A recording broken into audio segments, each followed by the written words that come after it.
Hotaro is seemingly an average high schooler who has just entered high school, but from his perspective, the entire world looks gray. He's a nihilist and believes in his motto that if there is anything that is not necessary to be done, he won't do it, and if there is something that is necessary to be done, he will do it as quickly and efficiently as possible. He lives in modern-day Japan with his family, and is a complete loner who hates having a life. It sounds pretty much like you, doesn't it? Today is the first day of school, and he has made up his mind that he will spend all of these years alone, spending as little energy as possible, without getting into any pointless endeavors that at the end of the day provide no results. He walks inside the campus and is immediately put off by all the high-energy students welcoming the newcomers and trying to coax them into joining their clubs. He walks straight through them, puts his shoes in the locker, and moves to his class where he meets up with Satoshi, who is his best and only friend and has known him for almost all his life, being familiar with his quirks and his philosophy of making as little effort to achieve anything as possible. He hypes him up for the new day of school, as it brings endless possibilities, but Hotaro refuses to show even a little enthusiasm. He asks him why he is still in school anyway, as he is the kind of guy who immediately walks back home as soon as school is over. But Hotaro hands him a letter with a sigh.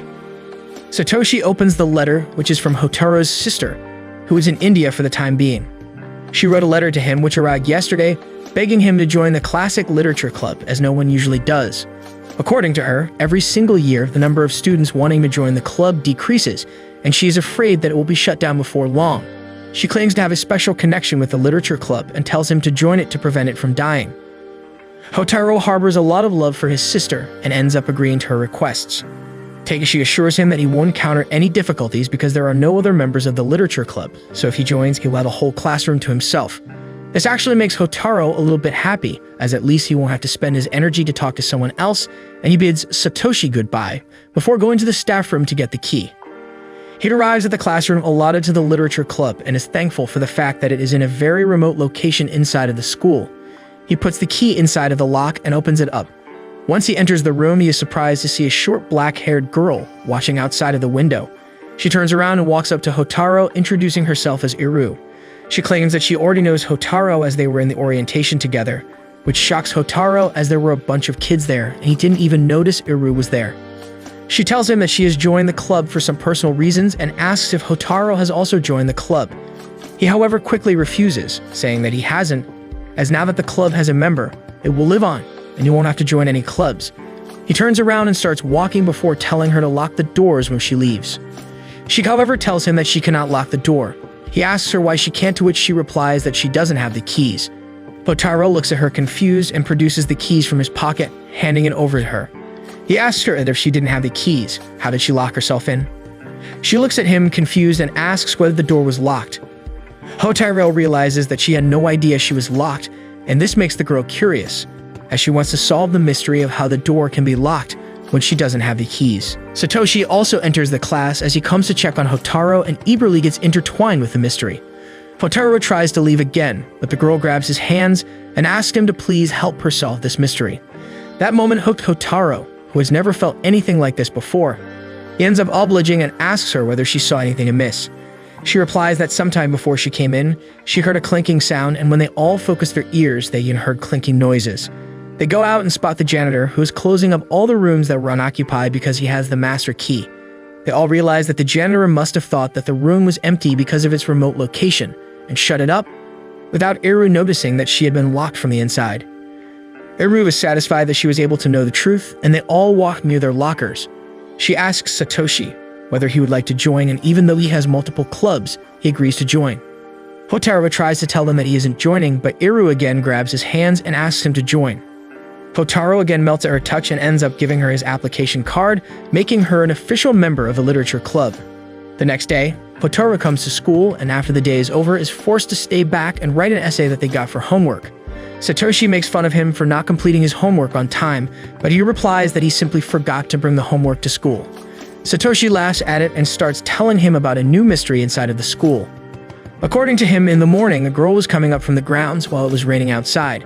She heard the beautiful melody of classical music playing in the music room, but it was entirely dark. She gets intrigued by it and opens the door, but is horrified to see that the piano is empty, and the room seems to be empty. The melody is still playing, however, and her heart starts beating faster as the piece starts coming to an end.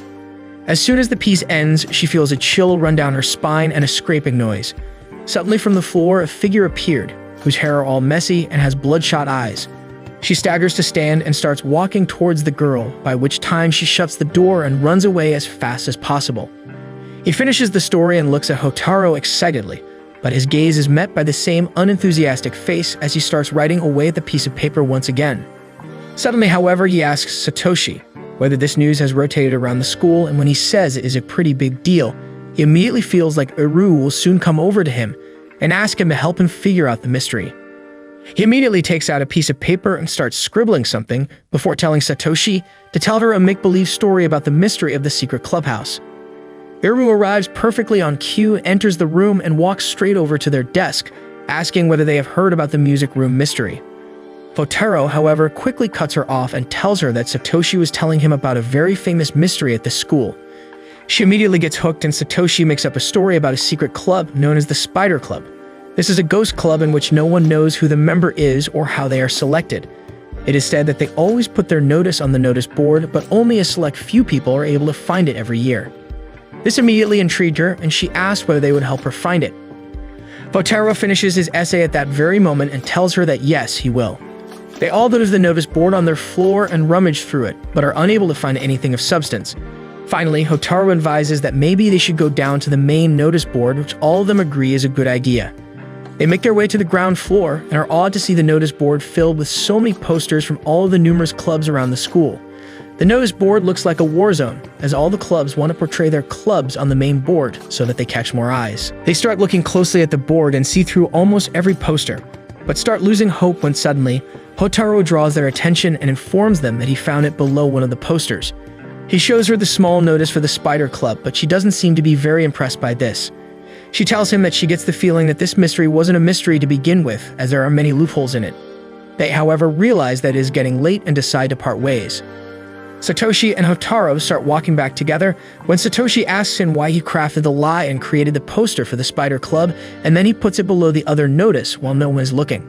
He looks at him and tells him that he simply didn't want to go to the music room as it was on the farther side of the hall and not on his way to move outside the school. Satoshi looks at him in awe and starts laughing before asking whether he has any idea about the mystery of the music room. Hotaru looks at him and says that the music room is almost always occupied by really passionate students who have given their entire lives to music.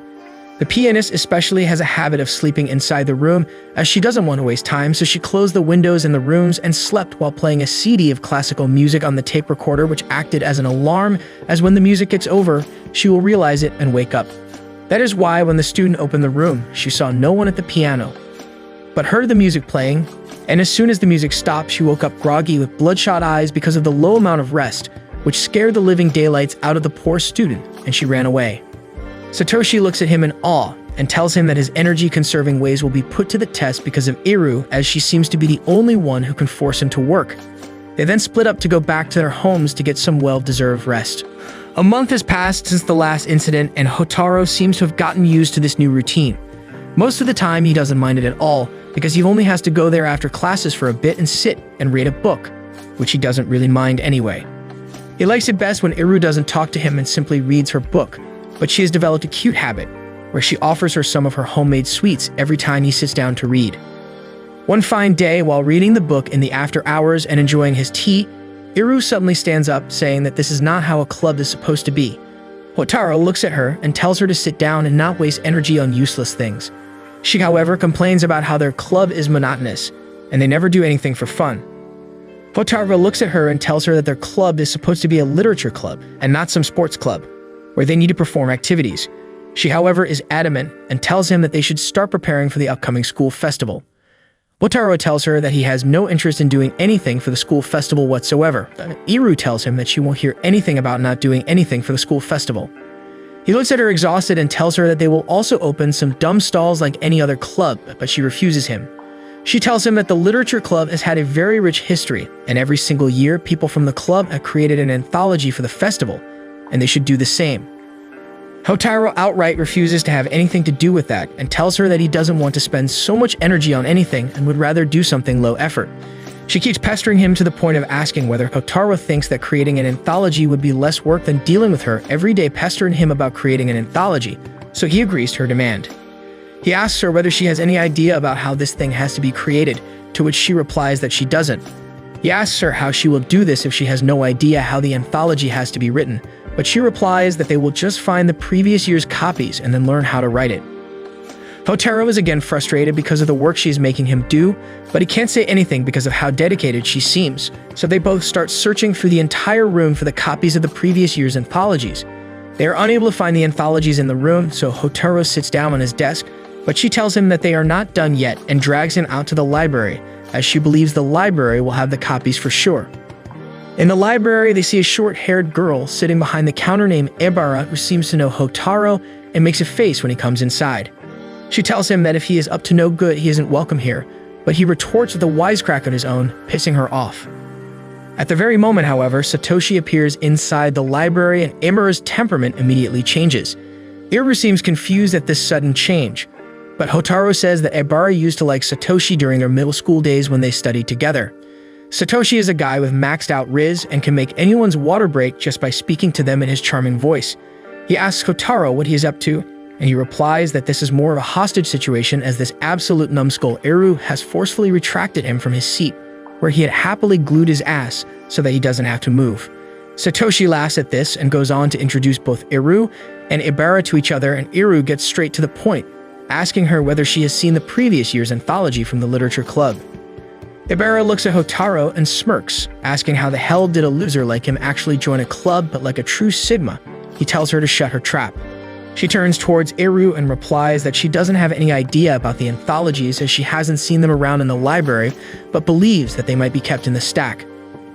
Iru asks her whether they can see the stack, but she tells her that only the librarian can let them have a look at that. Hotaru has had enough of these thoughts talking to each other, and like an absolute Chad, he simply starts walking outside the door.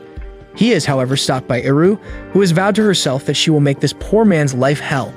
She tells him that they are going to wait for the librarian, and while they were arguing about that, Satoshi chimed in between, asking Ebara to recount the mystery that she was talking about earlier.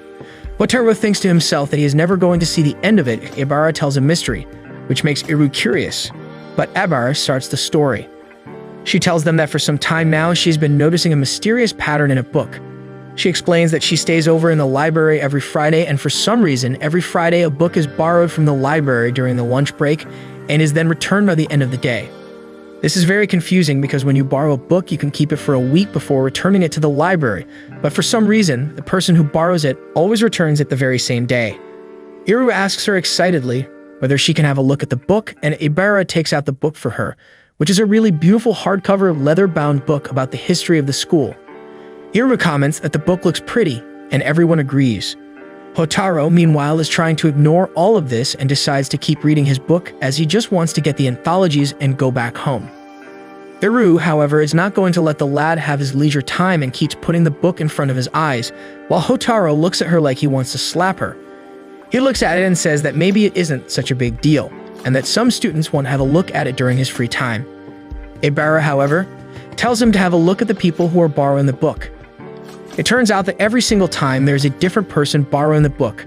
This is perplexing because why would different people borrow the same book every single week and follow the same pattern of borrowing it during their lunch break and returning it by the end of the day? This is indeed very intriguing, and even Hotaru seems very confused. He, however, doesn't want to spend any energy on such things and tries to weasel his way out of it, but Iru continuously pesters him by putting the book in front of him. Ebara finally tells them to settle down and not make much noise in the library, and they shut up immediately. He looks at Iru hopefully, thinking that she will back off, but she isn't backing off and seems to be really headstrong in making him help her solve this case. Hotaru finally ends up conceding, realizing that he will not be able to shake her off and that it would be an inefficient use of energy. Her eyes light up as she gets really excited about it. He sits down and finally starts racking his brain on it, and he tells them that this book is definitely not being used for literary purposes, as no one could read a history book that big during that time. He states that the book is being used for ulterior purposes and asks everyone if they have any bright ideas. Ebara says that the books, if stacked up just right, can be used as pillows. Satoshi claims that if you attach this book to your arm, it can be used as a shield. Hotaru looks at them with contempt, but big brain Iru tells them to stop joking around, as obviously that is not what the books will be used for. Hotaru turns towards her in anticipation, hoping for a good idea, but alas, this guy is surrounded by a bunch of people who have the collective IQ of a brick wall. She replies that the best use for a book like this would be to use it as a pickle preserver, and Hotaru has enough and tells them to shut their trap so that he can think. He thinks hard but is unable to get any clues as to what the book might be used for if not for reading. He starts placing some clues together, the first one being that everyone who borrowed the book was a girl and all of them belonged to Class 2. He proposes that it might be a signal of yes or no. For example, if the book is kept upright, it's a yes, and if it is inverted, then it is a no. Ibara, however, tells them that this should not be the case and takes them to the place where she keeps everyone's books, and all of them are kept randomly. Now Hotaru is out of answers, and Ibara makes fun of him for not being able to think of anything, but suddenly, the weird-ass Iru starts smelling the book like a total biatch, and Ibara gets scared of her weird antics, backing off when suddenly Iru says that the book smells of paint. Ibara tries to smell it, but she says that she can't smell anything. Hotaru, however, suddenly has a bright idea and tells Iru to go and check on something for her, however, forces him to come along as well, which again annoys the crap out of him. But he has no energy to argue anymore and simply goes alongside her. He leads them all to the art class and comments that there's only one class that happens on Friday in which girls from different sections come together, and that is the optional art class. He believes that every single girl that borrowed the book took it to the art class, but the rest are still confused as to what the book was used for, but Hotaru tells them that they will see themselves soon and enters the art room. As soon as they get inside the class, they are surprised to see that almost all of the paintings that are being painted currently are of a girl with a book. Hotaru explains that the book has a beautiful leather-bound vintage cover and is the perfect color to be used as a motif for an art piece, and because none of the students want to carry such a huge book alongside them, they would rather simply borrow it every Friday and return it that very day. Both Ibara and Iru are highly impressed by the mad rise that Hotaru possesses and probably want him to have their children. When they return back to the library, they all start chatting while Hotaru watches from the side, thinking that this is not what he planned to do during high school, as he is not here to make friends and memories.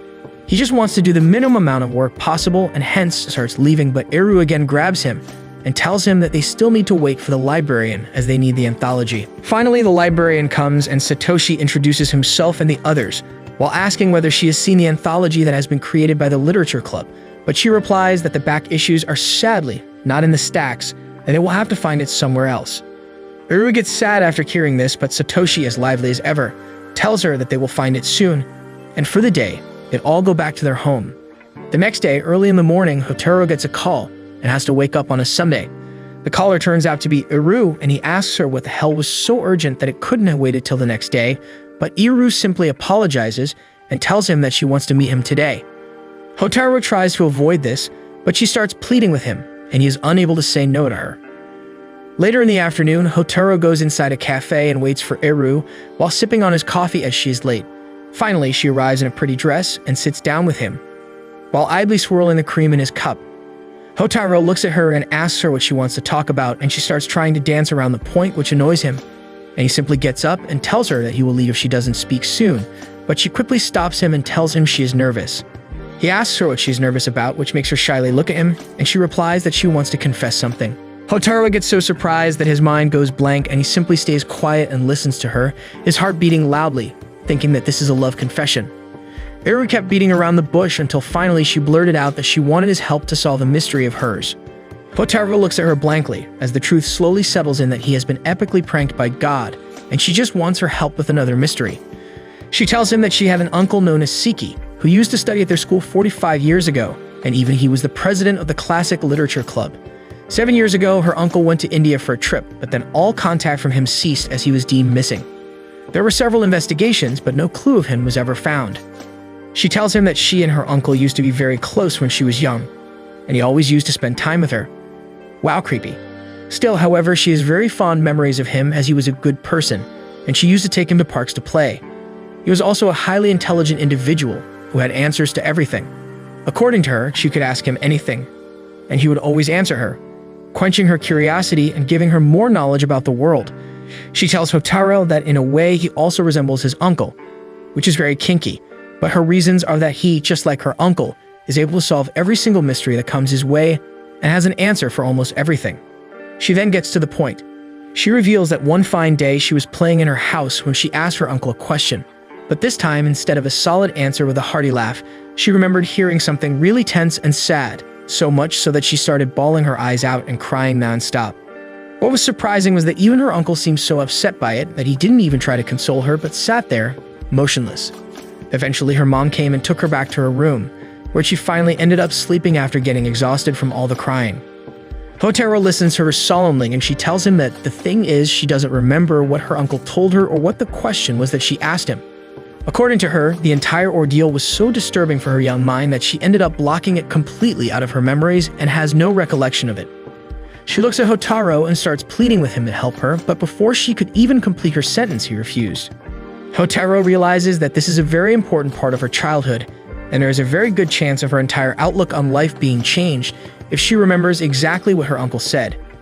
He doesn't want to take on the responsibility of someone, especially when this can change their entire personality. He tells her that she can ask around herself and that she has more friends who she can recruit to help her. She looks at him with eyes filled with sorrow and replies that she did try to find out about it herself. She went through the staff room asking every teacher about her uncle, but sadly, none of them had been in the school long enough to know him. She also adds that she is not a person who would go on to blabber about her past to anyone she meets, as she is very sensitive about it and doesn't want people to know. She'd only ask him because she thinks that he is very much like his uncle and can think like him. He tells her that she has 3 years to go in this high school, which is enough time to remember something like this on her own, but she replies that she wants to remember what her uncle said before his funeral. There has been no news of her uncle for the past 7 years, and now he's being proposed dead, and his funeral will be held soon. She wants to remember what he told her when she says her final goodbye to him. She then starts looking down to try and control her tears. Hotaru looks at her and feels like she's just a small girl who is looking aimlessly in the sand to find a toy she lost. He finally tells her that he will help her but will not claim any responsibility for her mental health. She looks at him with sparkling eyes and tells him that she is fine with it and thanks him. Days have passed since that incident and the time for midterm examinations has come. During the midterm examinations, all of the club activities cease so that the students can focus on their exams. Naturally, the literature club has also been closed for the time being, which means that Hotaru hardly sees Iru and usually spends his time with only Satoshi, who is in his class itself. His days go by with him simply studying for exams, going to school, and then again studying for exams until the final subject examinations are also done. He comes back home and lays down on his bed, finally relaxed now that the examinations are over. He looks over idly at his study table and spots a letter from her sister.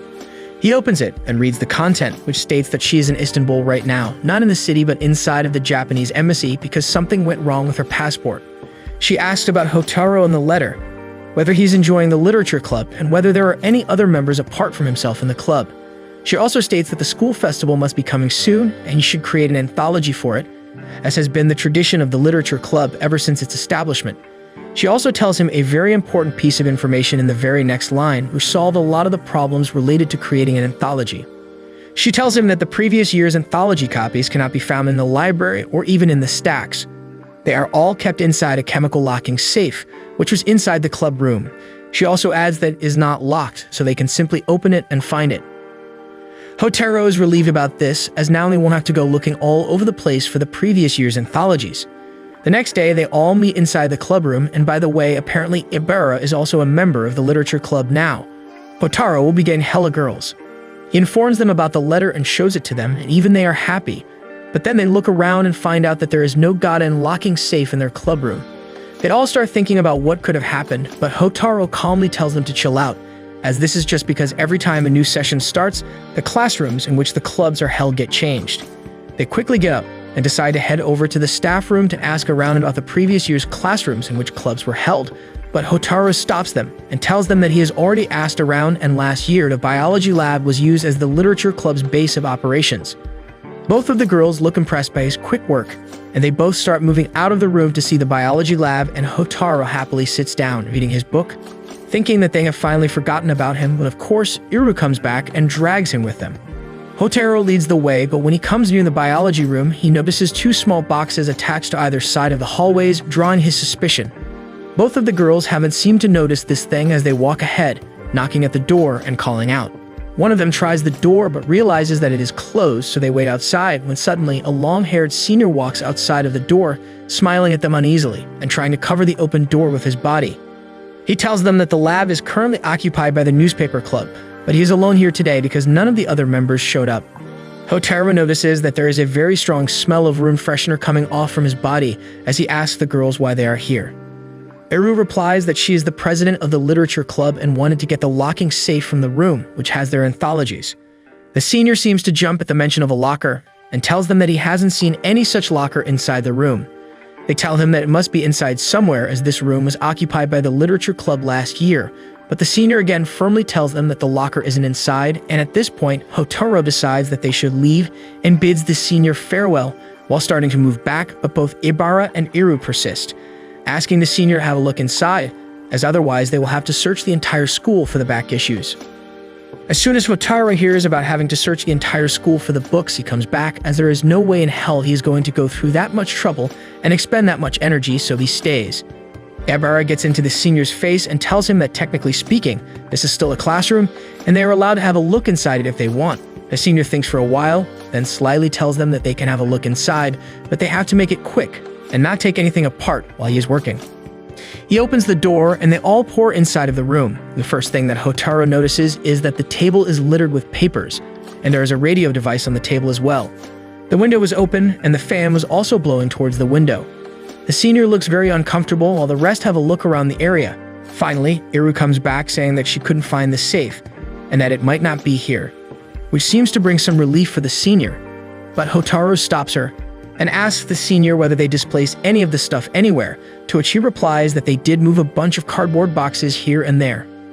Hotaru quickly tells him that they will have to search the entire room as there is so much mess that they don't really know where things might be hidden.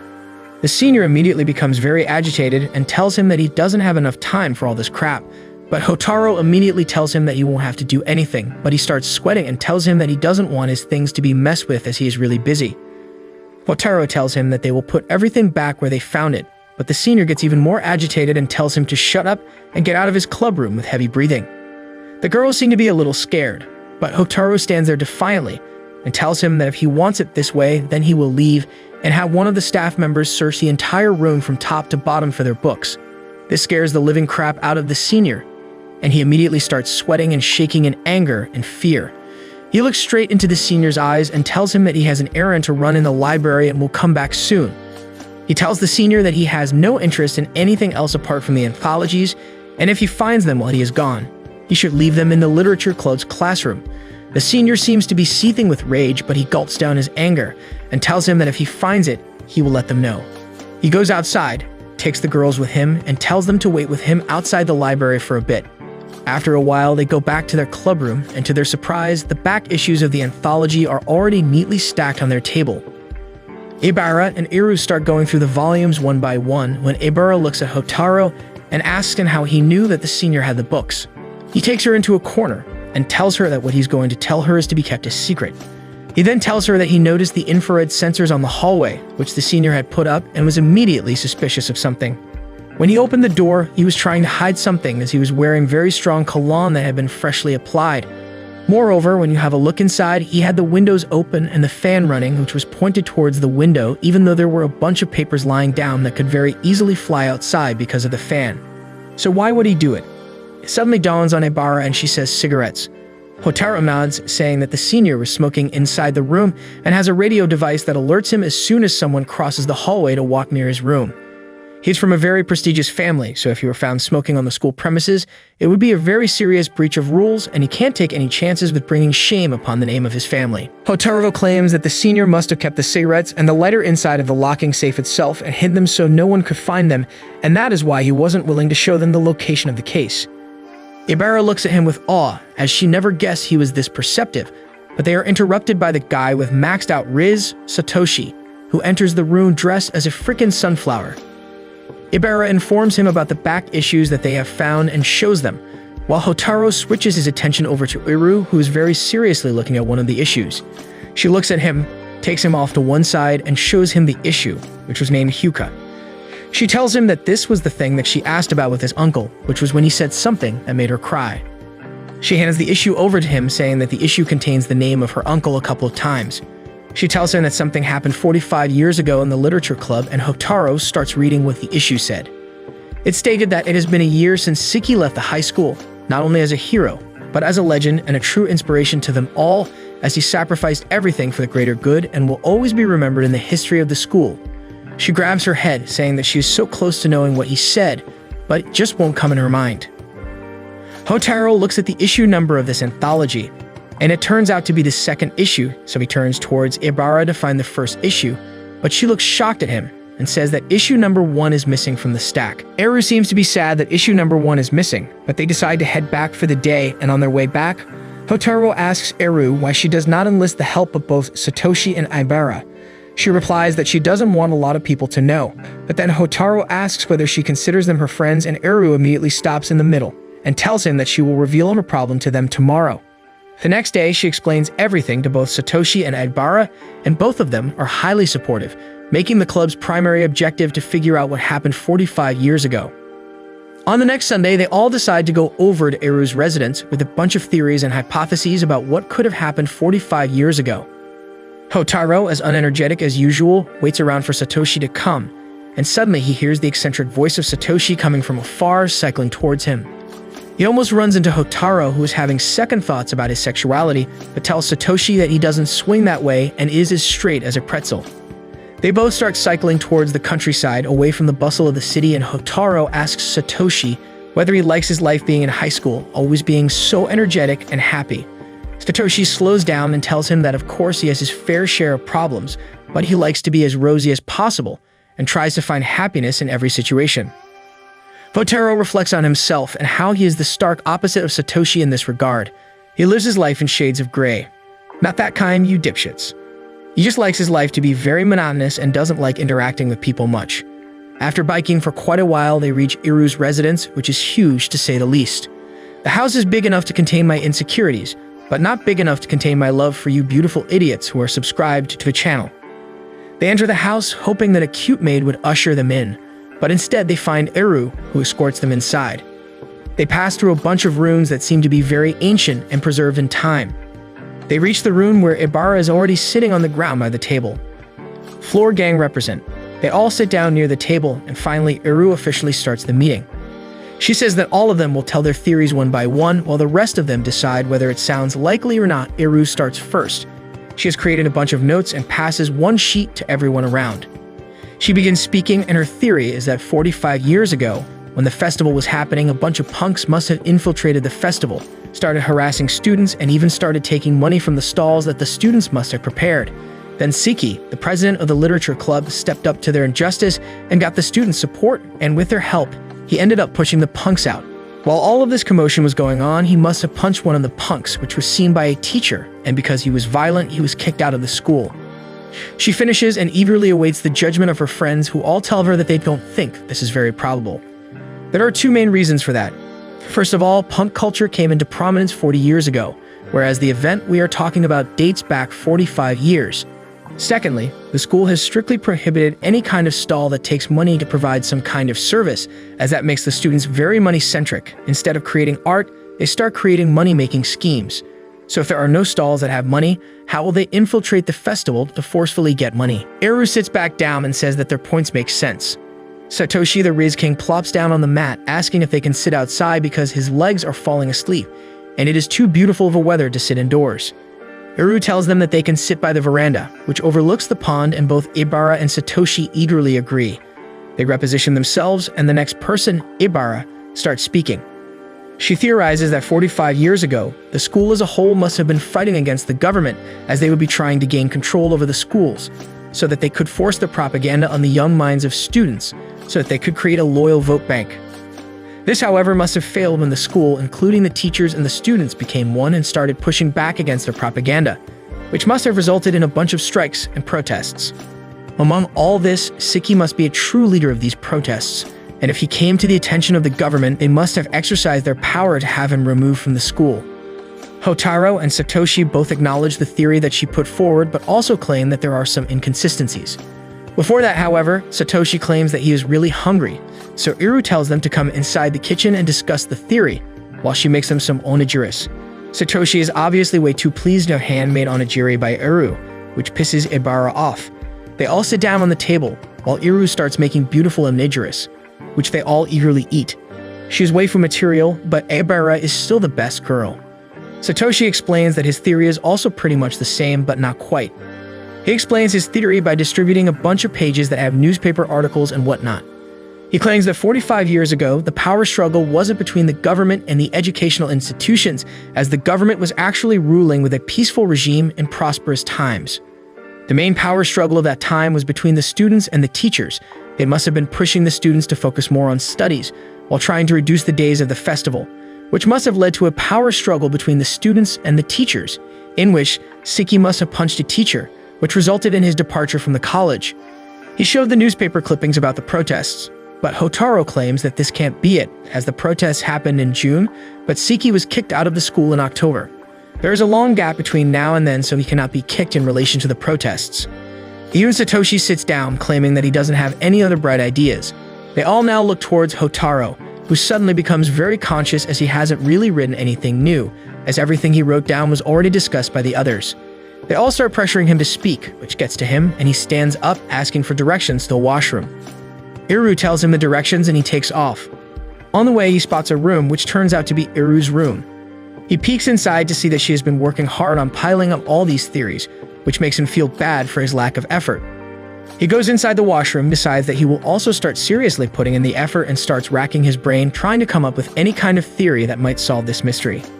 Finally, after a couple of minutes have passed, he lands on a theory and comes outside of the washroom. He sits down and tells them that he might have landed upon something, and they all eagerly listen. He reveals that this mystery has a bunch of moving parts. First of all, we know that an incident happened in June, but then Siki left the school in October, so there are a bunch of months in between. Secondly, the incident happened inside of the high school, and we also know that there were two factions working against each other. Through the monthly newsletter, we get the information that the rival factions were the students and the teachers, and according to him, this was because the teachers were snatching away the decision-making power from the students and denying them something that they really wanted. Now, if you think carefully, there are very few things that all students could collectively want in their high school, and that is the school festival, which gives the students autonomy to express themselves and be creative enough by taking command of the situation and creating something new every year. That must have been the point of contention. We also know that earlier, the festivals used to be 5 days long, but now they are only 3 days long, which means that something happened at that time that led to this. His theory is that the teachers wanted to reduce the number of days the festival went on, but the students were not ready to budge. They organized a bunch of protests, and there must have been a lot of general discontent, but finally they got into an agreement with the teachers and were able to organize the festival as they wanted. Siki must have been one of the forerunners in these events, which would have led to him being in the limelight most of the time and getting noticed by the teachers. To prevent any other uprising from happening later down the line, the teaching body must have decided to get rid of him, but they couldn't kick him out immediately because he was considered the hero by the other students, and if they kicked him, there could be a lot of discourse sown by his removal, causing further problems. So they decided to bide their time and wait for a couple of months for things to settle down, and once everything blew over and got settled, they ended up kicking him out for unrelated reasons. He must have left like a hero, and that is why issue number 2 claimed him to be a legend when he left. He finally stopped talking and looked at everyone else, who were awed by his deduction. Iru smiled sadly and looked down, saying that now she finally knows what happened to her uncle, and both Ibara and Satoshi also claim that they have no objections to the story, as it seemed to be bulletproof. Iru, however, still seemed not to be very content with the result, and asked that if he left the school proudly like a legend, why did she cry when he told her about this when she was young? Hotaru, however, had no answers for this, and Iru quickly shook her head and thanked him for his help, as the mystery was finally solved. They get ready to leave, and Iru lends her umbrella to Hotaru, as it has already started raining. The absolute Riz King is obviously always prepared and has brought his own raincoat, and after saying their byes, both of them leave her house. While walking back to their homes, Satoshi starts talking about how, after a very long time, Hotaru seems to be invested in something and is actually putting active effort into it. Hotaru doesn't reply to that, but then Satoshi asks, "Was it because you like Iru?" He looks at him and says that there's nothing like that, and he is just tired of living a gray life and wants to start living his life with a bit more color in it. He tells Satoshi that when he looks at the three of them, he feels restless and wants to do something as well. Maybe he's just envious of their rosy lives compared to his gray ones. Satoshi doesn't know what to say, and they quietly get back on their bikes and start pedaling. He reaches back home and is in deep thought about the conversations he had today. He remembers back to the time when he first saw Iru and when he spent time with her, realizing that at those times the world wasn't gray for him anymore and everything got filled with color around him. It was warm and nice. He wonders whether life is the same for Seki as well, but before he can think much, he gets a phone call and rushes over to pick it up. The call is from her sister, who tells him that she has moved on to a new country now and is having a lot of fun here. She tells him about her misadventures till now and then asks what has been up with him. Hotaru replies that he has been actively working on creating the anthology and then tells her that he read Hyuka. This name immediately catches her attention and she says that Hyuka was one of her personal favorites and asks whether the tragedy of the kind-hearted hero Seki is still going around. This word grabs his attention as up till now, as far as he knew, Seki left the school as a legend and was happy with what he did, but the word tragedy wouldn't fit here. Hotaru quickly asks his sister to elaborate some more, but she says that she has to go and cuts the call. He goes back into his room and spreads out the papers again, realizing that the story he has and the theory he created are incomplete. There is definitely another part to it, as according to the story, he would have left the school with a laugh on his face and the love of every student and should have no regrets. But for it to be a tragedy, there is some important part missing. He thinks more and realizes that for most people, high school is the most intensely happy years of their lives when they get to live their rosy lives to the fullest. But for Seki, his rosy life was cut short abruptly, and he had to return to a gray life after leaving the school. Can a person like that be truly happy? He realizes that this is not a heroic tale that he thought it was, but instead, it is hiding something much darker beneath the rosy facade. The next day, he calls Ibara, Eru, and Satoshi to the club room for a meeting. He enters the club room to find them already seated, and when Ibara asks him why he has called them here today, he replies that there is a part of the story that still hasn't revealed itself and is shrouded in mystery. Eru looks at him with sparkling eyes and tells him that even she feels like something is missing from the story, and Hotaru tells her not to worry, as they will be able to fill in the gaps today and finally know the entire story. Ibara asks about the gaps he is talking about, and Satoshi asks him whether his theory is wrong. Hotaru replies that he doesn't think his story is wrong, but there are definitely some nuances that have pushed it in the wrong direction. He claims that they should investigate more into the foreword of Hyuka, which uses the word sacrifice. He claims that sacrifice can be used in a proud way, but also in a really sad way, and they have to figure out what the sacrifice here entails. Satoshi looks at him and tells him that it would be impossible to simply figure out in what sense the word here was written, and if they want to know for sure, they will have to find the original author. Hotaru looks at him and tells him that is exactly what they are going to do. Satoshi looks at him with surprise and asks him whether he knows who the author is. He tells them that he researched a little bit and found out the name of the author. He hands a paper over to Ibara and asks her whether the name rings any bells. Her eyes widen as she looks at him and says that the author of Hyuka is none other than the librarian. Satoshi asks whether he is sure that it is the librarian, as many people can have the same name, but he replies that he did the math and her age matches with the timeline, and when he asked around, he found out that she was 45 years old and she was also in the classic literature club. He then tells them to quickly get a move on as he has gotten an appointment from her to talk, and she should be ready soon. They all quickly gather their belongings, move outside of the room, and make their way to the library. They all enter the library to find the librarian still putting the books back in place. She smiles at them and tells them that she still has a bit of work left and whether it would be fine if they talked to her while she was working for the time being. Ibara quickly goes over and starts helping her with books while Hotaru brings up the foreword from Hyuka and asks her whether she was the one who wrote it. She looks at it and replies that she is indeed the one who wrote it, and then says that she believes that they are all here to ask about what happened 45 years ago. She asks them about their interest in the events that transpired half a century ago and why they would want to know about such a grim time. Eru replies that Seki was her uncle, and she wants to know about what happened to him all those years ago. She asks Eru whether Seki is doing well, to which she replies that he has gone missing in India, and there has been no word from him since 7 years ago. They all look at her and ask her to elaborate on the events that happened 45 years ago and tell them whether Hotaru's theory was correct. She looks at them and asks what theory they are talking about, to which they reply that he created a hypothesis about what could have happened leading to his expulsion. She gets interested and tells them all to meet her in her office.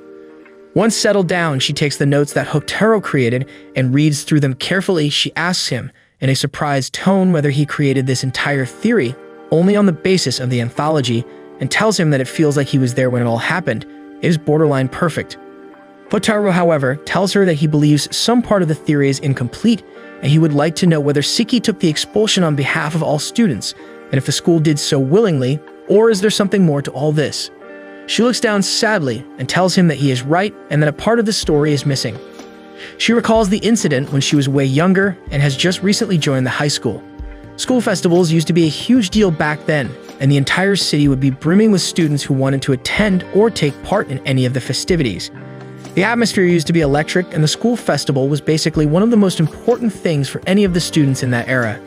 According to her, however, the year that she enrolled in high school, the school festival went a little too far, and there were some clashes between the students, resulting in the principal dropping a bombshell on the students and deciding that the school festival should be cut down from 5 days to 2 days, with a lot of restrictions enforced upon the students. The whole school went into an uproar. There were rallies and banners, to the point where it became an entire movement, where the students tried muscling their way through the school and trying to enforce their will on the principal. This movement needed a face that people could rally behind, but it was ensured that the leader of the movement would be heavily reprimanded once all of this was over. The actual person who led the movement ended up hiding his identity, which more or less forced Siki to take credit for the movement and to take the fall. According to her, Siki was a quiet individual who hated any kind of conflict, so he wasn't really able to fight back. The protest became bigger and bigger, to a point where the teacher body was forced to reinstate the 5-day festival, instead of making it a 2-day ordeal. That night, the students burned their banners and posters in a huge bonfire inside the school grounds to celebrate, but it got out of control quickly, and one of the old school buildings was burned to the ground. It took the firefighters the entire night to extinguish the fire. The next day, the teachers needed someone to make an example of, and what better person than the face of the movement. They ended up expelling Seki from the school, and not a single student came up for his defense. Everyone stayed quiet and let Seki be offered up as a sacrificial lamb. There was nothing heroic about it. They all watched one of their fellow mates be sacrificed in front of their eyes while he cried for help, but everyone turned a deaf ear to him. She looks at them and tells them that is the whole story and asks them whether they have any other questions. Iru gets up and asks about the name of the issue number 2, Hyuka. She replies that Hyuka was the name that was chosen by Seki himself, and that she has no idea why he chose that name. Suddenly, Hotaro ends up sighing. He looks down to the floor and asks them how they could not see what it meant. They all look at him in anticipation, wanting to know what it actually means. He replies that the word Hyuka is nothing but a silly word play. Everyone looks at him surprised, but slowly the librarian gets it, and even Ebara and Satoshi seem to realize what it was, but Iru seems just as clueless as before. She asks him what exactly he means, and Hotaro explains it to her in clear terms and writes it down on a piece of paper, which she reads and her eyes well up with tears. Hyuka, when directly translated to English, means ice cream. He intentionally named the issue Hyuka because he wanted to hide his true feelings about the entire ordeal in the book. He wrote Hyuka to be a wordplay on ice cream, as what he actually wanted to say was ice cream. He wanted to scream that it wasn't him who was leading the protest. He wanted to scream that he was innocent. He wanted to scream at the other students for not helping him. She tells him that now she remembers why she started crying. She was crying because he told her that sometimes your friends will turn their backs on you. Even when you cry for help, they will just watch you being eaten alive, and all you can do is scream. The thought of being eaten alive scared her to the core, and she started crying because of it. She then looks at Hotaro and thanks him for solving this mystery for her, as now she can finally let her uncle go and be at peace with herself. The next day, they all met in the club room again, and this time Ibara also created a rough draft of the anthology. She presents it to Iru, who really likes it, and hands it over to Hotaro, who looks through it and complains about him having to write the entire main portion of the story. Ibara looks at him mischievously and replies that he was the one who solved the entire mystery, so it's only normal for him to write the main part of the story as well as his trophy. Iru, like the waifu she is, tells Hotaro that if he doesn't want to write it down, she can do it for him, and obviously he jumps at the opportunity, but she is stopped by Ibara, who tells her that he will write it himself. Hotaro looks at her annoyed, but ends up conceding, as she tells him to start working on the outline for the story immediately, as they don't have much time, and he tells her that he will. Later that day, Hotaro and Iru decide to walk back to home together, and while walking back, she tells him that she was surprised that he accepted the job of writing the anthology article. To that, he replies that he didn't agree to write, he was just forced to write by the others, and he was unable to weasel his way out of it.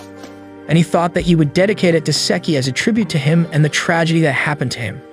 He suddenly looks at her and asks her why she agreed to take Satoshi and Ebara's help after she was so against revealing her backstory to other people. She looks down at the ground and replies that she only told them about her past because she didn't want to forget that this mattered to her. She explains that she got told by her mother that soon, in a couple of years, these things will feel small to her, and she will laugh about the fact that she ever considered her uncle's words that made her cry to be so important. That made her think about her life and whether she should simply drop this entire ordeal, as it is of no matter to her. She later realized after talking to Hotaru that she wanted to remember this time, no matter how small it was. She still wanted to remember it with all her heart forever. The summer vacations have finally started, and Iru was finally able to convince Hotaru to come with them to the hot springs for a nice and refreshing vacation. They all got into a bus and started driving away from the bustling city life and more towards the calm and serene countryside. Hotaru, the friendless loser, obviously started getting carsick because he is not used to going out. After they deboard at a bus stop, he looks very sick and nauseous. Ebara tells him to hold on as she has cousins in this area and they have an inn, which they are graciously letting them stay in because of some maintenance going on, and they can't take any guests. They all wait for the van, which eventually comes, and they get inside. By the time they reach the inn, Hotaru is barely even able to walk out of the van. She introduces her two younger cousins to them as Rai, the older one, and Keo, the younger one. They exchange greetings and lead them to their rooms so they can freshen up a bit. Satoshi is as lively as ever and shows Hotaru the view on the outside, and indeed, even Hotaru comments that the view is incredibly beautiful. Before they can spend more time in the room, however, they are called by Ebara for dinner and go downstairs. They have dinner together, and after that, he goes back inside his room, but finds that Satoshi is missing. He realizes that Satoshi must have gone off to the hot springs and decides to simply lay around the room and watch TV. After a while, however, he is bored and decides that even he is going to have fun at the hot springs, as that is the reason he came here in the first place. He grabs his towels and moves out of his room, where he meets up with Eru. He asks her where she's going, and she also replies that she wants to take a bath in the hot springs. They start walking together, and she remarks that Ebara seems to be really happy here, and she's off to play with her sisters, which is why she isn't coming with her to take a bath. They go into their separate bathhouses, where Hotaru finally lowers himself inside the springs to relax and meets up with Satoshi. They have a bit of idle chit-chat, but suddenly, Hotaru starts feeling dizzy, and Satoshi is forced to quickly get him out and carry him back to his room. Both Ebara and Satoshi help lay down a mattress and then lay him down on it, covering him with a blanket so he can rest for a bit. After a while, Iru comes inside the room and asks him if he is okay.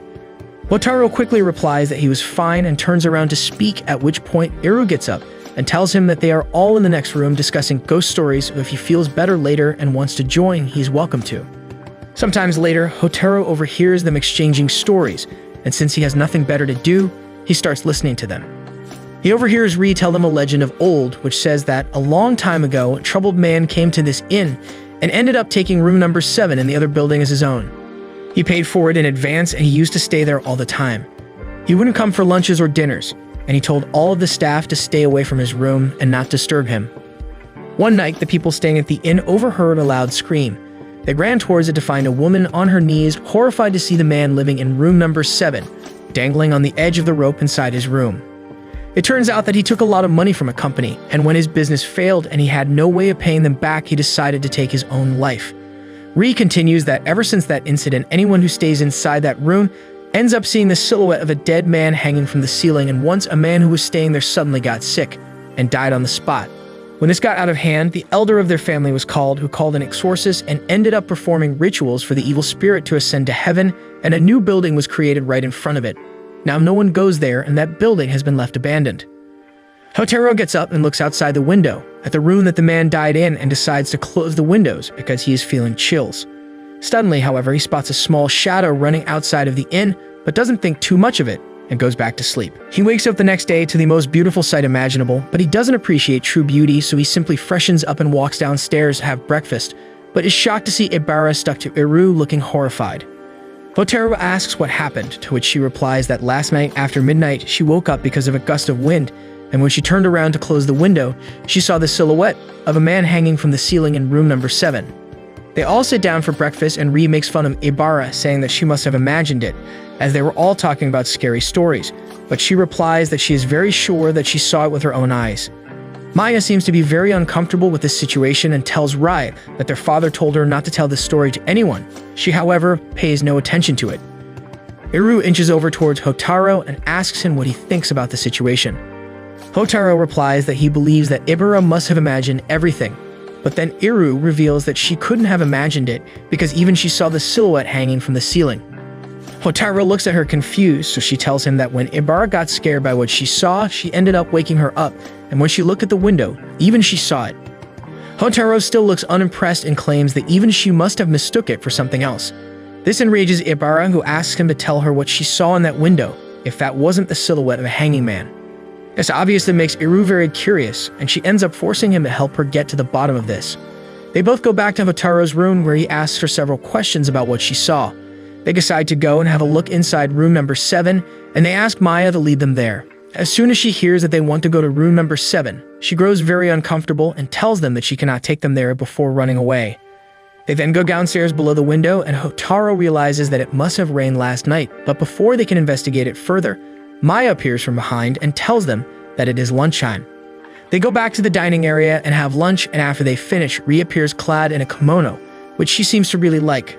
Satoshi takes him to the side and tells him that Maya seems to really like the kimono, but Ri doesn't let her try it on. Hotaro replies that he doesn't really care about that stuff, when suddenly he senses that someone is looking from behind. He immediately turns around but finds no one at the door. He doesn't seem to have any idea what could have happened, so he decides to go to the hot springs alongside Iru. Once inside the water, he meets up with Satoshi again, who casually tells him that yesterday the drums were banging late into the night, and that he was surprised that Hotaro slept through that. Hotaro immediately looks around and asks whether yesterday was the day for summer festival in this area, and he replies yes. Finally, he seemed to have put the pieces together. He walks back with Iru and explains to her that what she saw yesterday wasn't a dead man hanging, but the silhouette of a drying kimono. She seems surprised, but he elaborates that because Ri doesn't let Maya touch her things, Maya took her kimono without asking Rai, and went to the festival last night. The shadow that he saw last night was her running outside of the inn. It turns out, however, that her luck isn't very good, and it started raining, forcing her to come back. Now that the kimono was totally soaked, she was troubled, as Maya is bound to notice it early next morning. So she went inside room number 7, knowing that no one comes there, and hung the kimono to dry. That is what both Iru and Ibara saw and got scared of. It made perfect sense now, and again, Iru was surprised by Hotaro's deductive abilities. She said that it was a pity that Maya had to do that just to wear a kimono, but she sees them off in the distance, helping each other out. She runs towards them in the sunset, happy that they at least help each other out as all siblings do, while Hotaro walks slowly, dreading the mysteries that the future might throw at him.